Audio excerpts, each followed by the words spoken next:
Welcome to Clean Plates, where every bite tells a story. I'm Brian Romaine, joining you on a culinary journey to understand the whys behind our diets and desires. Welcome to Clean Plates, where every bite tells a story. I'm Brian Romaine, joining you on an inspiring journey between food and culinary journeys. Joining me today is Brandon Munoz of Stir Pan Creamery. Brandon, how are you today? Doing great. How are you? Good. Welcome to the show. It's really awesome to have you here on Clean Plates, and I'm really excited to get into our conversation. Yeah, me too. Thank you for having me. Of course. So Brandon is the owner of Stir Pan Creamery. They are a Colorado-based Thai rolled ice cream. And Brandon, just explain to the audience exactly what inspired you to start a Thai rolled ice cream shop. I just knew I always wanted to work for myself. And then when I went to South by Southwest, like 9 or 10 years ago, I saw this concept, and I always loved ice cream growing up. So once I saw this concept of ice cream being made right in front of you, I was pretty wowed. You know, I loved going to Benihana's growing up. In Breckenridge, there's a crepe stand that everyone loves to watch their crepes be made. So I saw that idea and I was like, well, I've never seen ice cream be made right in front of me. So that's super unique. It's the freshest product that you could possibly have. And it comes out, way different than normal ice cream. So I thought, the uniqueness would be a home run, especially in Breckenridge. No, Right? absolutely. I mean, I totally feel you on that, just because there's a lot of people who make a lot of different desserts. There's a lot of people who even will do ice cream, but the Thai rolled and doing it right in front of you, and it's not like folded in some sort of other, way, just because of the technique that you use. So I think that's really cool. Just hearing the chopping of everything in front of you is really enticing. So I think that's cool and unique that you started this. Can you just share with me the how you chose the location of your shop in the first place? So originally my first location, I started in Frisco on Main Street. So my friends, they owned this breakfast deli, and they were open from 6 a.m. to 11 a.m. And I knew their son Garrett, and he asked his mom if I could run the ice cream shop from 11 to 8 out of his shop. And yeah, she said, yeah. And that's kind of how I got my start in the mountains and everything. Someone, gave me a shot. And yeah, I really wanted to show the people what rolled ice cream was, because we don't really get too much city things in the mountains. No, of course. Yeah, we were just talking about, before we started recording, kind of about how Thai rolled ice cream is just inspired from Thailand technique. It's, if you correct me if I'm wrong, it's a negative 45 degree plate that you're actually negative 25 that you're actually making the ice cream off of. Yeah, it's really unique product. I've never seen anything like that outside of watching Chopped or something. They have them, and they're called multi griddles, and bakeries use them and stuff like that. But once I saw it used for this, I was like, super unique. Right. And I remember when I had first saw you do it, you were explaining to me that it's basically just the broken down liquid ingredients, and then you kind of add everything slowly in. Explain that process for me. Yeah, so I go to a dairy farm basically every Monday and Friday, and I pick up a ice cream base. I tried basically every ice cream base that a company offered in Colorado, and I found that this specific one was the best, just from their pasteurization process. They use a high vacuum instead of high heat, so it keeps beneficials and creaminess in the cream. You kind of start with that base. It's milk, heavy whipping cream, sugar, and 3 natural bean gums. Pour it on the plate, and you add any types of ingredients you want. So right now today, we're going to do a blueberry matcha, and we'll do blueberries, a blueberry jam with a gram of matcha powder. And yeah, we just churn it right there in front of you on the plate. Yeah, that's super unique. Just the concept of being able to have something like that, as well as when I eat it, it's it's got the like rich and creaminess to it, but I don't feel like slow and lethargic afterwards. It feels like there's still this light and airy aspect to all the creaminess itself. So, however you guys pull that off, bravo. I appreciate it. Yeah, we hear that a lot from a lot of people. So yeah, we're just gonna continue to do what we're doing. No, I love that. I love that. And so for me, it's kind of one of those things because I grew up eating just, regular. I didn't even know there was any of these different kinds of ice cream out there. So it's always cool to discover something as someone who enjoys food as much as I do to see something so new with such an old school concept like ice cream. So, I mean, did you face any like challenges when you first started Stir Pan? Were there any like uphill battles that you had to go through? Yeah, like the first machine that I bought, it was like not a very good machine, and it wouldn't regulate temperature very well. So it would just shoot up to -50, and then I had like a foot pedal. So I'd have to hit this foot pedal as I'm making the ice cream, and then have to like defrost it. So it's almost like I'm like playing drums in the sense of hitting this foot pedal, defrosting it, making it, trying to find the right temperature, and just learning how to roll the ice cream. So I had no one to teach me, and yeah, just trying to get samples from companies, making my own bases, like doing all this at my house, having all my friends come over and sample. There was so many challenges going up and down because I wasn't really in the food industry before this. I worked for Nike for 10 years. So oh, wow. I self-taught myself in the sense of how to make ice cream, and just because I love food. So I was like, no, that's actually really, really cool. I mean, like I had no idea that you worked for Nike for that long. And I think that's really inspiring to have such a shift in careers and be able to pull it off so successfully. So cheers to you, man. I mean, that's awesome because it seems like you have adapted on the road of ice cream and you've really come a far way. So I congrats, man. I think that's amazing. Appreciate it. 7 years today. Oh, dude. Yeah, exactly. Dude, happy 7-year anniversary on that. So when it comes to ice cream, how do you come up with like new flavors and combinations? And are there any ones that just like completely stick around and have to be like the OG flavors?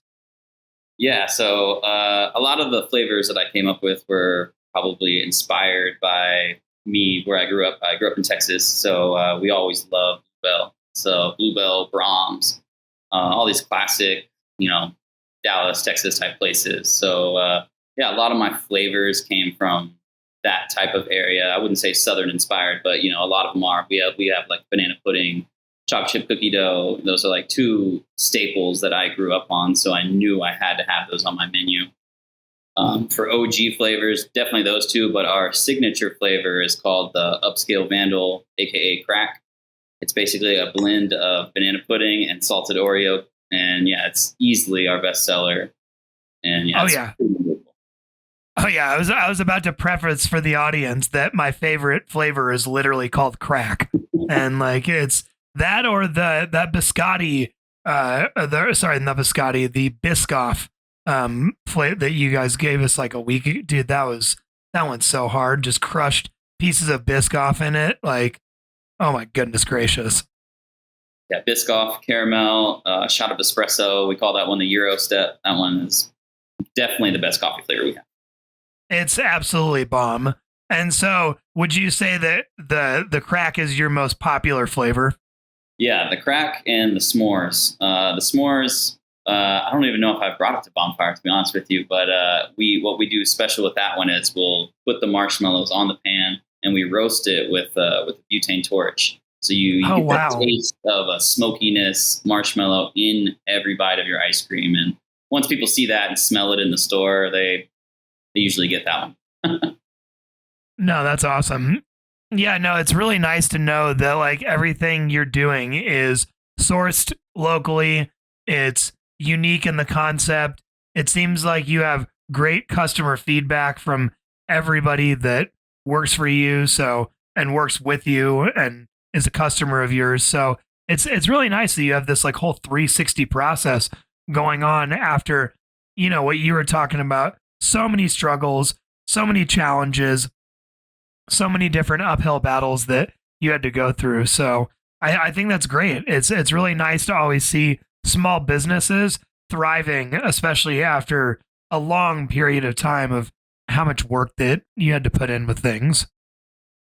Yeah, from just opening the store, having my store in Frisco for 6 months, and then trying to find my own location in Breckenridge, and then running that for 2 years. And COVID, it's like, man, it was. I feel like they threw everything at us, and if you don't know how to pivot, then it's probably not good for the business. But for us, we just decided to do pints all during COVID. So I would deliver pints to people's doorsteps anywhere Oh, from wow. Denver to Breckenridge. I would just load up my whole, cooler and just deliver to anybody's doorstep. And that kind of kept us afloat during that.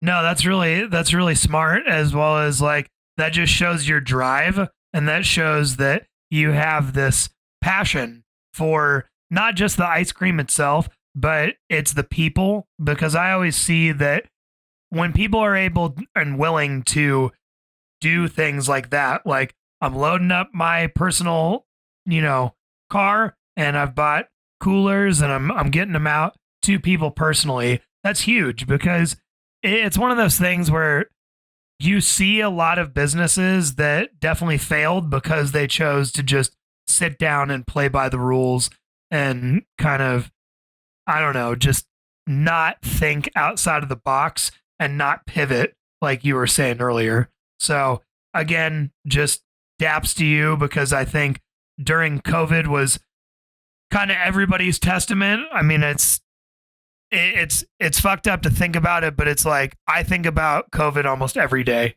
just because it's like some little, grain or sand of thought will come into my retrospect, or I'll see something that just reminds me of it, or my brain will just do some sort of weird gymnastics about it. So again, I think that that's a huge test in your courage, as well as like your passion again for what you're doing. So, I mean, I think that's great, because business and operations is everything and anything when you're going to be in something as, not even just the uniqueness, but kind of like the fact that you're choosing to do a Thai rolled ice cream business, where some people will be like, oh, well, I sell this, I sell that, a lot of generic stuff that you can kind of wave into the wash with everything. But for you to choose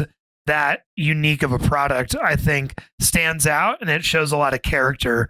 So when, it's all said and done, now that you're training people and you've kind of gotten all this technique from doing it so long, how do you actually train the staff to make the Thai rolled ice cream now? So now we kind of have it down to, science. Me and all my managers have been working with me for a while. So it's just really about control. You gotta teach them about ingredients and what goes in the cup first. So we start there, start them in the register and everything. Then it starts with ingredients, and then we move them to the pan. But once you get on the pan, we just kind of teach you one or two, and then you just we open the doors to the public, and you just you have to get thrown in the lion's den. It's the only real way to learn, because it's just repetition. It's all about muscle memory, repetition, all these things. And everyone pretty much gets. Some people are better than me right away, and I've been doing it for 7 years. It blows my mind, Right. And I love that, actually, because I don't always roll up the greatest of rolls, but all my employees, man, they crush it. No, that's great. No, that's really cool though. Like you've been able to kind of go through the harder part of it and like learn this very, very, strict technique. And now you're kind of able to teach it with a fun aspect and kind of like a better energy, as opposed to like, it's just you're grinding it out, something's messing up, and you're sitting there on that old school foot pedal, like, God, motherfucker, I'm just grinding now. So no, that's really, really cool. So like, what does a typical day look like for you as a shop owner then? Typical day, man.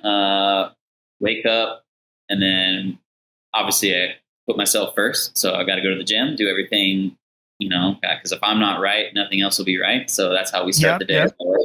So gym, meditate, read. We start there.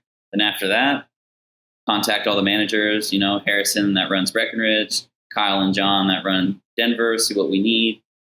And just start the rounds to all the suppliers. We do all the supply runs and everything with our vans. So we're we all wear a lot of hats at the stores. So it's a bonfire is. Yeah, I get it. Yeah, no, y'all are a huge inspiration for us, so it's awesome. Yeah, I mean, yeah, it's crazy. It's the most buck wild restaurant that I've ever worked at, period. But it's also, after you get it for a while, it's just like you said earlier, that whole lion's den, metaphor. It's like, once you can dance with the beasts, I mean, it's a whole other aspect of life. I've watched a lot of people in the last year that I've been there who get hired and they think it's like just as fun as it was when they bought a burrito, one time. And it's like, I'm sure you get the same thing when people are like, I love ice cream. And then they start working and then they're just like, dude, this is like, I was talking to Esteban the other day. He's like, dude, my arms are killing me, bro. He's like, it's like I did nonstop, open and close, and it's crazy, so. You gotta go with it.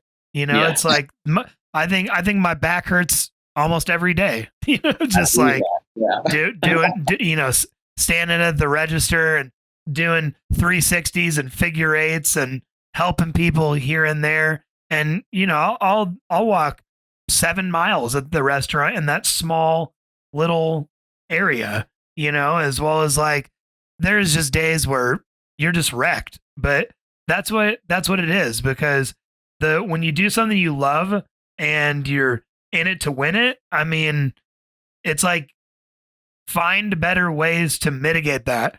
Go to the gym, stretch, hydrate. I try to tell my coworkers all the time that like, it's no, this is like just life in general.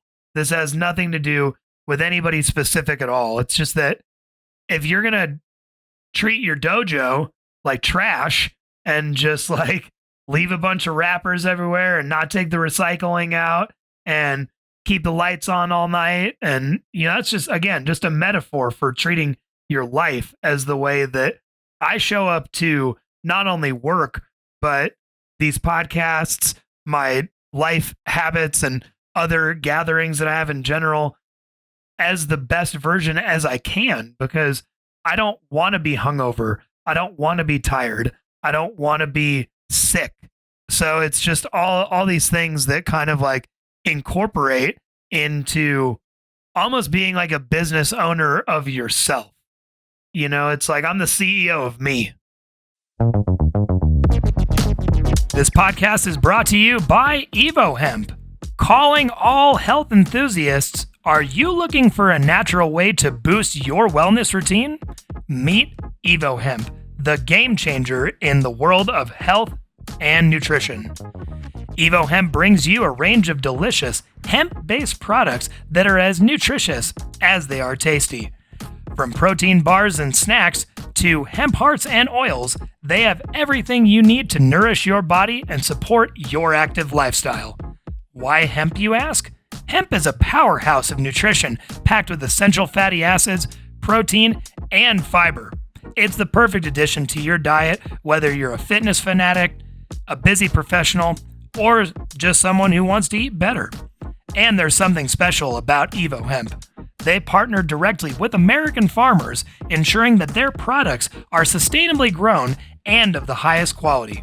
When you choose Evo Hemp, you're not just supporting your health, you're supporting local farmers and sustainable agriculture. Are you ready to elevate your wellness game? Visit evohemp.com and use the promo code PLATES20 to get 20% off your purchase. That's evohemp.com to use the code PLATES20 at checkout for 20% off today. Discover the benefits of hemp and feel the difference with Evo Hemp. No, I totally agree. I'm right there with you. Treating everything like, especially your work environment, like I always showed up to Nike before I worked there, and I would just do everything extra, like just do the extra things, and like I feel like I lead by example when I was management there. So when I brought it to Stir Pan, it's the same way. And it's great to see the people that you hire like be almost replicas of you at the store. And it's like, man, these things just, they run so well now. We get great reviews, like it's awesome to see that the people you train and that like helped you since day one. It's like, man, it's amazing to see. No, exactly. And I think it just comes with time and age and experience and grit and, all of the above. Just because I was, I was about 15 the first time I got my job in a kitchen. Mm-hmm. And I'm 33 going on 34. So it's like, it's all so second nature to me now. That it's just like, now that my life is in a little bit more order and things are a little bit more positive and clear and happy in my life, then I just feel like I can bring that to any environment, whether it's Bonfire or the athletic group that I work with or, anything of the above. So it's really, really helpful for me just to always keep on like the sharpest note possible without anything extra or weird in the mix that is going to mess up my community. You know what I mean? So it's like, did you have a mentor or anything that taught you these things, or is this like self-taught drive that you realized you just had to like just take it upon yourself? Well, now to kind of flip the script and answer a question for you.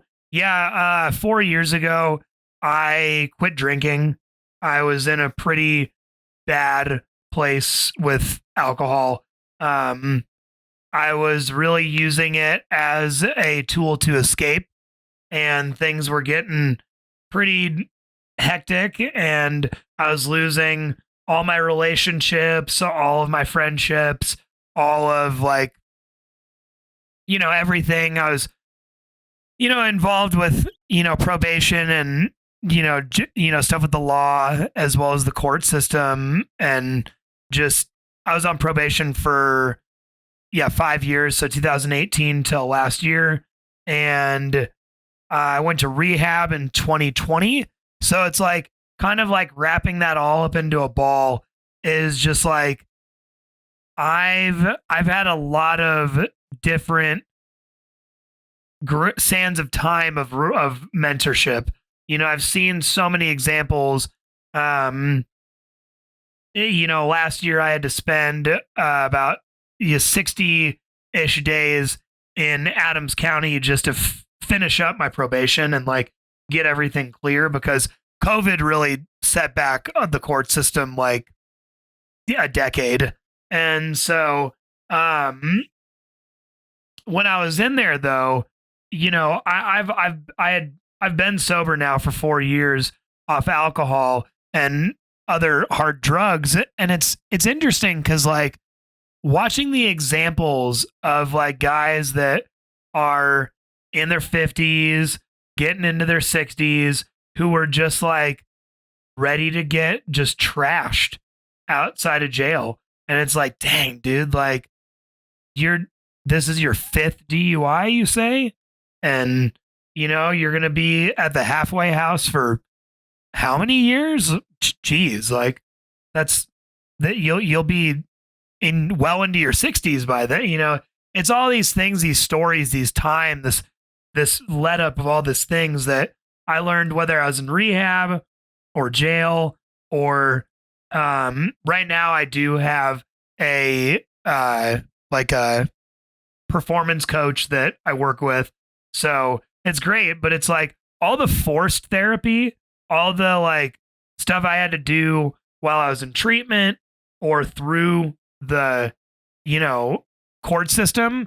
there was all these things at first where I was very angry, I was very upset, I was very like cannon loose, like, you know, I said a lot of questionable things years ago when I was just coming off of all that like volcano hotness. You know, it was crazy. You know, it was kind of the roughest time in my life that I've gone through anything mentally, physically, emotionally. And it's interesting because like I've shared about it with, you know, other people and other folks on other podcasts that are more geared towards it. But I just try to tell people all the time that it's like, you know, I just I just want so much more for me, and there's just so much more out there for the next 32 years. So it's like I'm fine with, you know, these. It's kind of like my brother is 42, and so he influenced me a lot as a kid with music and things like that. So when I was really young, he's like, "Here's the Wu-Tang Clan." So like I have always just listened to what those guys have said well into their older years, and there's something that RZA says that's like really profound to me. And he's like, "You have your first 40 and your last 40." So he's like, your first 40 years is when you learn shit, is when you make mistakes, you have all these high triumphs, and you also have major loss and major wins, and you just find, excuse me, like who you truly are, like who yourself is. And he goes, then that last 40 is using everything that you learned in that first 40 years and like applying it and using it like kind of like as like a samurai or a warrior or a ninja, because those guys are kung fu influenced to the max. So it's all this like, you know, mental gymnastics as well as like very much like philosophy from, you know, Bruce Lee and all these other, you know, kung fu masters that they've just learned from. And so it's interesting to me because like I try to take all that, and as silly as it may sound, I apply that to things like Bonfire. I apply that to my whole life because like when I quit drinking, especially alcohol, I mean I'm not saying just sorry, that came out kind of funky. When I quit drinking, it was such a wake up call. You know, alcohol was such a mask and such a blanket for me that I didn't even know who I truly was. I was like living in this very much non-existent version of my true self. Yeah. First off, congratulations with the sobriety. That's huge. I mean, I know. Thank you. My mom passed away from liver cirrhosis, so she didn't have a great relationship with alcohol. So yeah, I totally understand the things that you're saying. So it's like having you battle everything, getting over it, man. That's congratulations, you do. That's huge. You know, I know that's huge. Yeah, definitely. No, I really appreciate that. Yeah, because yeah, there was a couple of times where I had to, you know, go to the hospital for my drinking just because of the severity of it, whether it was acidosis of the liver or like just other, you know, failures of the body. And so once you go to the GI doctor, man, it's crazy. You know, you start hearing about the insides and what alcohol does to your body and everything. It's like moderation and everything, you know, like that's not saying don't drink, but you know, moderation and everything if you are choosing to drink. Exactly. Yeah. As well as, you know, thoughts and prayers and rest in peace to your mother. That's, I'm sorry to hear that. Yeah. It's serious, you know, it's not something everybody thinks about all the time because it's not them or it's not happening to anybody they know. And I don't know, it just completely changed my life to the point where like I now just live my life in a better aspect of everything. You know, it allowed me the space to come up with just the capacity to create this podcast. It came up with the capacity just to fuel the drive to do anything that I've done in the last 4 years because I've been sober from drinking. It's like, and everything else just followed suit. All the other hard partying and all the nefarious drugs, like, they just kind of washed by the wayside because, if you're not connecting with people on one singular thing, you're totally kind of out of it. And I hate to say it, but drugs and alcohol can be that one singular thing. Yes. I realized that it was like, oh, we hang out and we click because we're all fucked up together. Yeah. That's it. It has better people to network and find better commonalities with, so. Yeah, I mean, I hate to say it because, like, I was doing a lot of it in the concert, the live music, the festival community, where you think because everybody's on this super high plane that we're all, together and uniting and doing this thing. And it's kind of like a big South Park episode. You're just like, oh, wow. Like, they are right when Stan is like, isn't the most selfish thing of all is just standing around getting high all day listening to music? And it's just like, yeah, yeah, exactly. Like, and hey, I'm not downplaying festivals. I'm not saying don't go to live music. I'm not saying any of that. I mean, I go to I still enjoy those things from time to time. But if you're going to, like, make it your lifestyle, at least make more conscious decisions to try to make an impact and don't just trash the earth. It's community is huge. I mean, it's like your shop probably has to have like a huge community behind it just to be able to survive. I mean, you must love your community.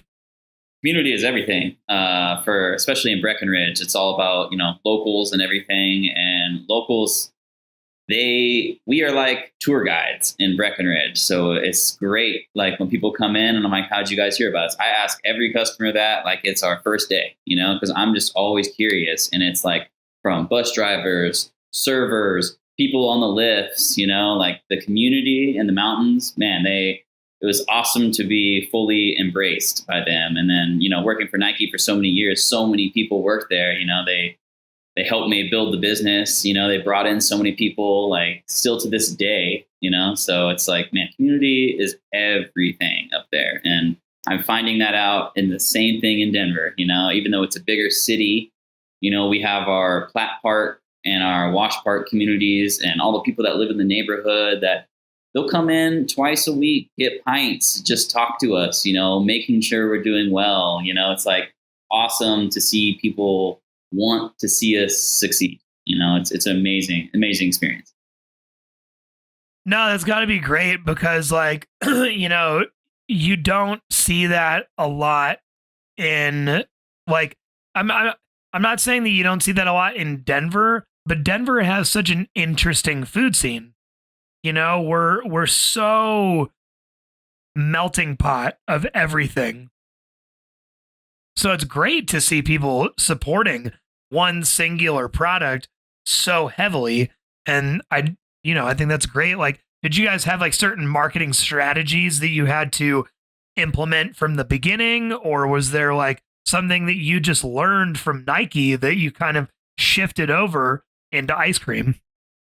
So collaborations is a big one that Nike does. So that was a huge one for me. So like, I always said the second I was going to open up my Denver shop, the first people I want to collab is Bonfire Burrito.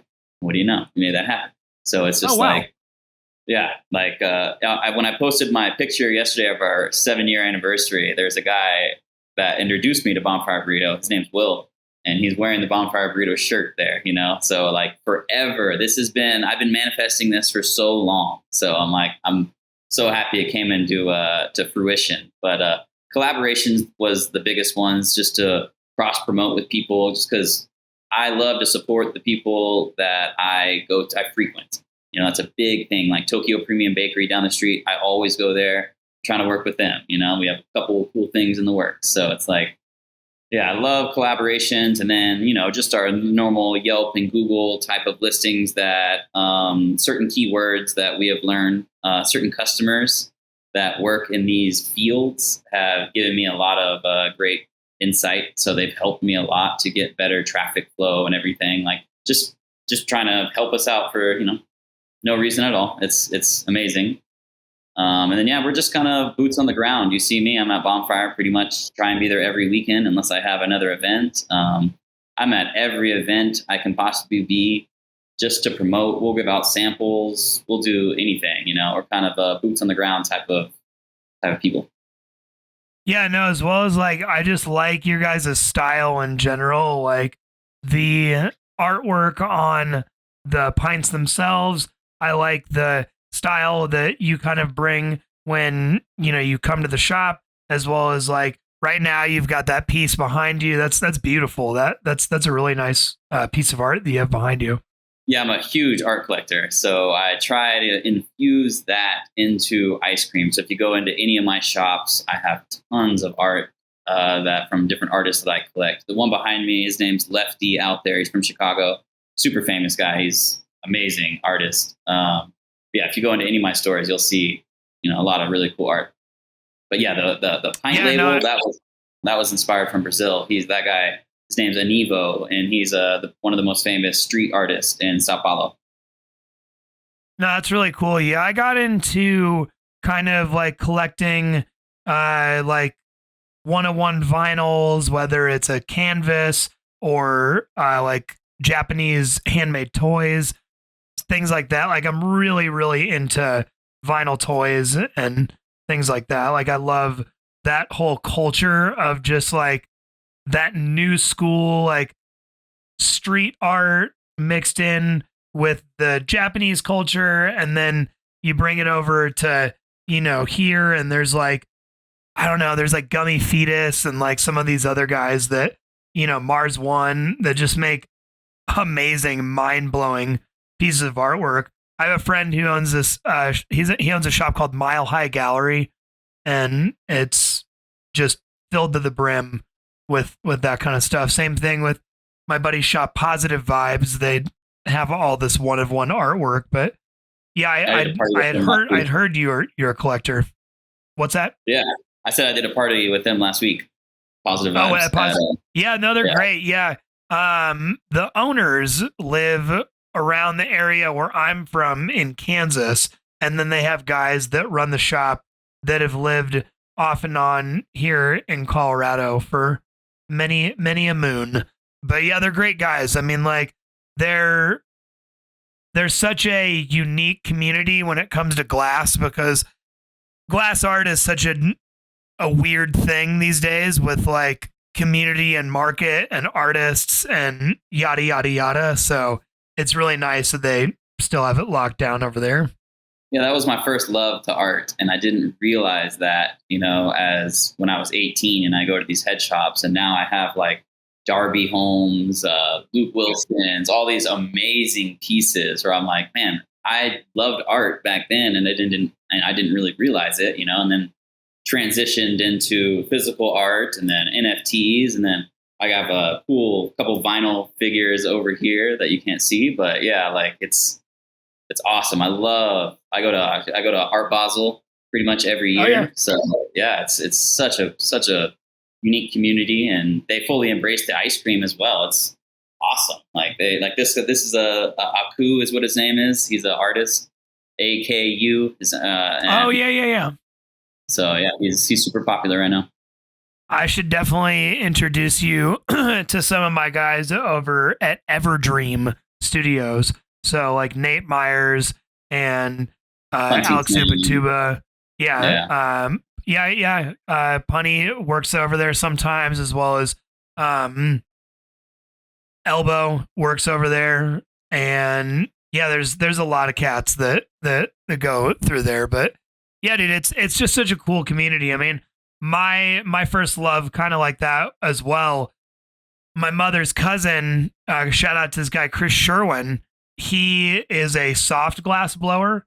So he makes everything from paperweights to vases to little figurines. And he uses all like actual, like true old school glass blowing technique with like large kiln, huge piles of glass, like shit that can break, and then you can just like roll it back up and make it again. Like insane floral concepts pressed into egg-shaped paperweights or like little coins or things like that. So it all translates into the same thing, because I see what you're saying, where it goes into this and then that and then this, and then your whole life just becomes this thing where people are always like, God, you have a lot of like really cool pieces, and you wear cool stuff, and you're just like, yeah, it's what I like doing. It's like some people will chalk it up to A, B, or C, but I think it's just like appreciating things for the value of like one of one things, like, or very limited. I like very limited edition things. Yeah, no, same. That's a big thing. Obviously collecting baseball cards and stuff growing up was, of course, yeah, Pokemon cards for me. I had friends that collected. I mean, to this day, Topps is like the card. If you have Topps, those are cards. Like that's any other card is just kind of like meh. And it's cool just because I have a friend who recently gave another friend of ours. It was basically like a whole set of signed cards from all retired baseball players, because his dad had done like a charity with these guys, and they gave him all these signed baseball cards. So like it was some pretty heavy hitters from the 80s that I couldn't personally pick out. I just knew there was like a couple guys that my buddy was absolutely geeking over. So yeah, I can only imagine. I was just like, that's crazy, dude. But hey, that's how you engage with the locals, and that's how you gain friendships. And it's not gain them, but I'm saying I see friendships that are like going from seed to plant, and then when they develop into like a good solid relationship, and then there's that time where you've known somebody so long that you plant them a gift that is so uniquely them that it just like it becomes this thing with your friendship where you just get that person even more, and they're like, wow, you like know what the fuck I like. Like that's so crazy that like you are hitting it so on the head with what I enjoy. Yeah. Loop it back to my story. Yeah, I like try and hire like all my friends. I know people say not to do that, but understanding them, understanding everybody, how they click, how, like how to talk to everybody, it's huge, and it's been extremely successful for me. And that's why I'm here today. It is honestly like a beautiful backwards marketing strategy, because it's almost like hire the right friends, hire the people that are actually passionate about what you're doing, as opposed to somebody who's just passionate about the idea of it. Because this is going to be something that I see flourishing for a long time for you, and like ice cream is not something that's going away. That's not like a de-trending dessert. People aren't like, ice cream is all of a sudden out. It's like that's not how this works. After as well dinner, as like you want ice cream, like that is our trend. So no, absolutely, dude. I mean, it's like it's a human being number one dessert. I mean, like I went out to this sushi joint the other night with a big group of people, and they gave us complimentary ice cream afterwards, just because like that's they're like here, like that's like here, pass it around, like like not like the dish, but all individual little things of ice cream. So Yeah. it's like there's all these little things that because I was thinking about you when I was eating it. I was like, yeah, this is mids, but you know, it's okay. But like, it's like there's application for everything. There's Yeah. expansion for you guys to go so many directions. And I just love that you have this like it makes sense that you worked for Nike for a decade and that you own this company because it just like kind of bleeds into it as far as like the style, the passion, the, you know, versatility. So I think that's really sweet. Yeah, so much from that company is Stir Pan Creamery, from the colorways of the first store, black, white, and red. It's an iconic colorway that it's called a bread colorway. You know, like that was my favorite colorway from Nike. And you look at the Denver store, and it's Tiffany blue, black, and white. What's that from? You know, the Tiffany SB Dunks. You know, like I take a lot of pride from that company that things that I love from there that I brought to that store. So everything has a story too. That's a big thing with Nike, is storytelling. So yeah, just, man, it's funny. Like from traveling, everything that I do has a story. I just got to be better at telling it sometimes. No, absolutely. I mean, like I loved I'm sure that there's a lot of like, you know, 50-50 opinions on it, but I did like a lot of aspects of that movie Air that came out with Matt helps Damon. Solidify a couple things for me, because most people, I have the same logo outside. It's my and that logo is inspired from Supreme. So it's that same square logo. That's where that one came from. So I have that on the outside of my store, but on the inside, I wanted each store to have their own personality. And when I saw Air, you can see multiple shots. They'll have Nike Air, and they'll have them in different colors on different buildings. So when I saw that, I was like, okay, if they can do it there and be a successful company, you know, it's like, I can do it too. It's not always about, you know, replicating the exact same thing. I want some uniqueness in my company, because it is unique. Like you said, it's rolled ice cream. I could just do scooped ice cream all day and turn and burn people, but it takes 2.5 minutes to make this ice cream. I know I'm not going to have the same amount of people coming through my store as a regular ice cream store, but I'm choosing experience in a product, you know, and showing people, you know, an experience. That's the biggest thing. So, it really is, because the experience of just watching and getting it, the anticipating of waiting to get it, it's huge. As well as like every time when you give us some ice cream and I get to try it, it feels like it's worked in. It feels like every bite is so solid that it's so enjoyed, and it has such a texture to it that it literally feels like it took 2.5 minutes to like make it.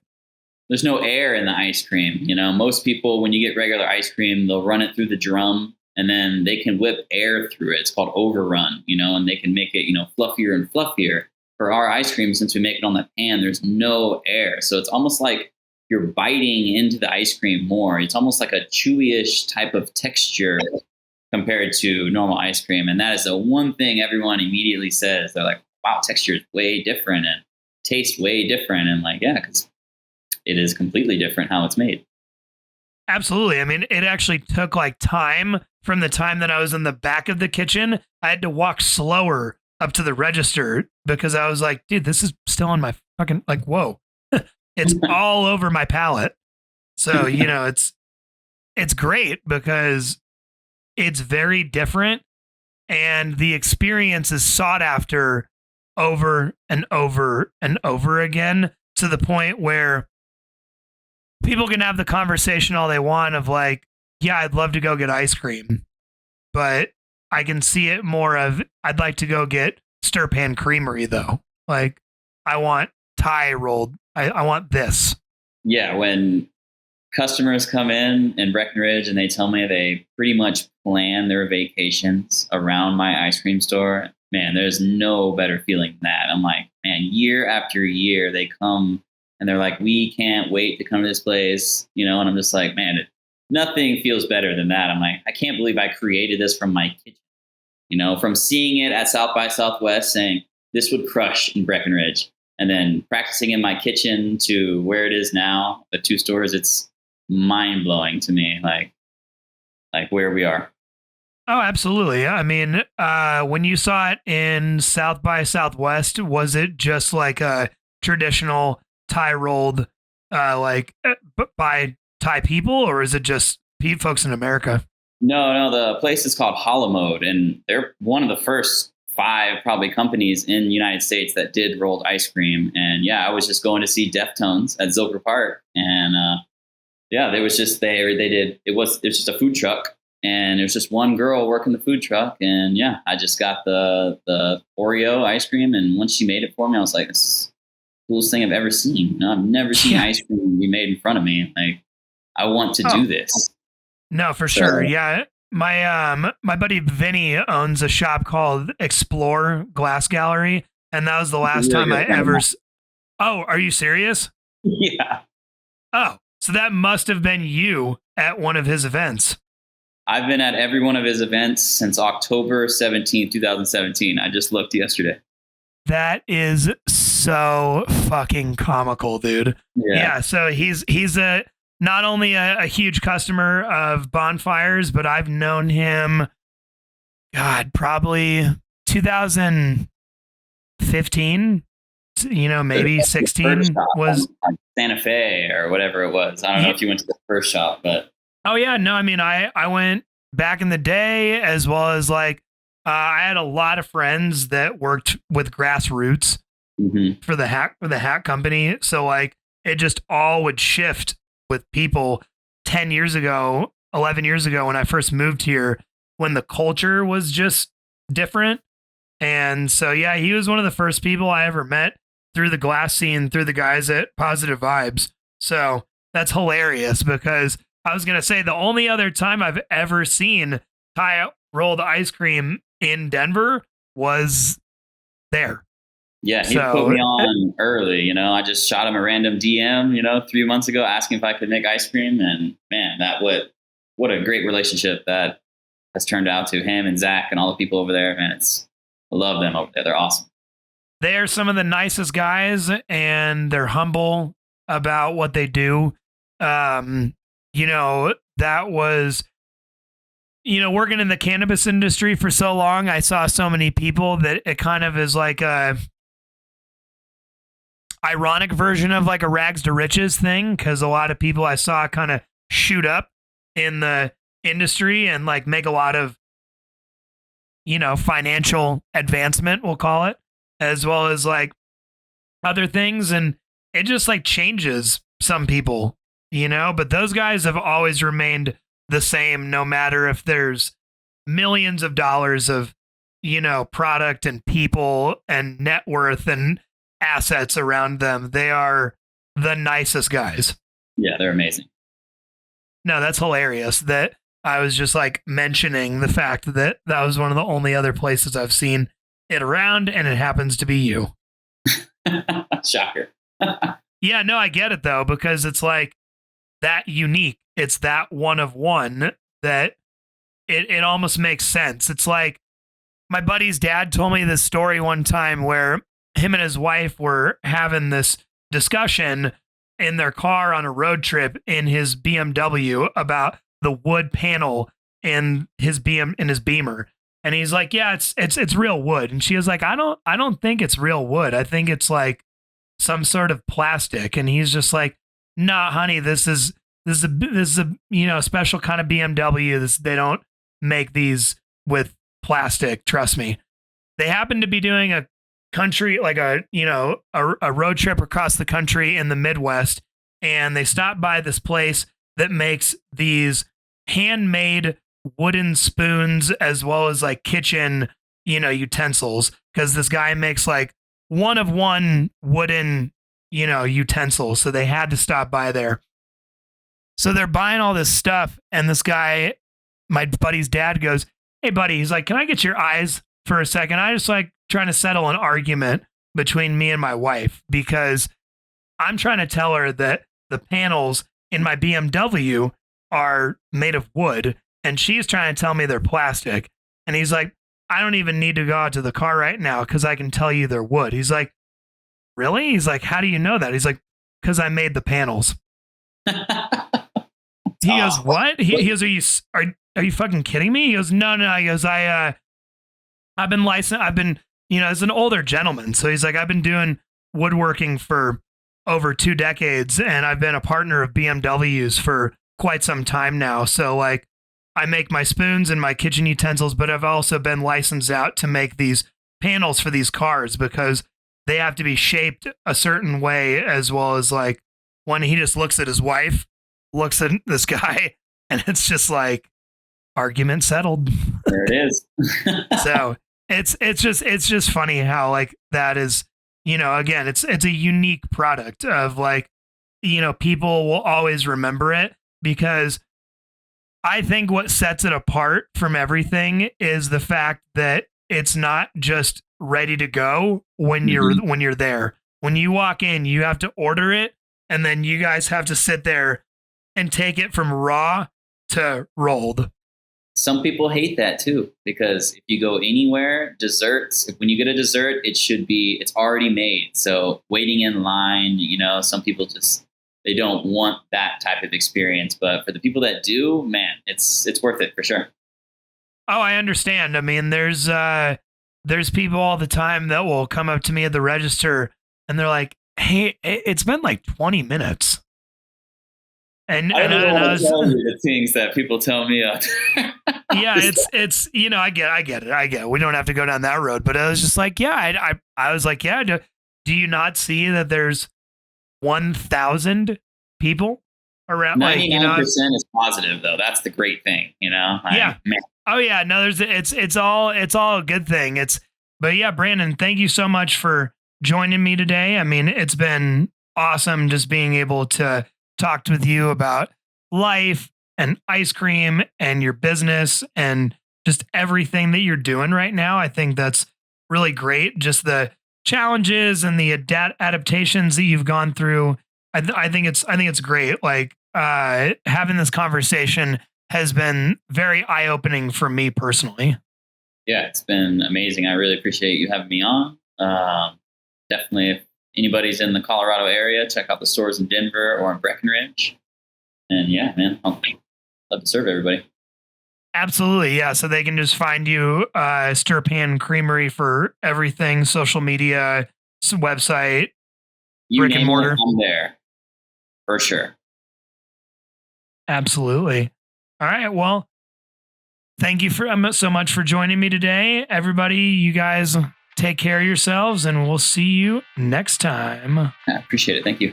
Thank you for joining me today on our flavorful journey here at Clean Plates.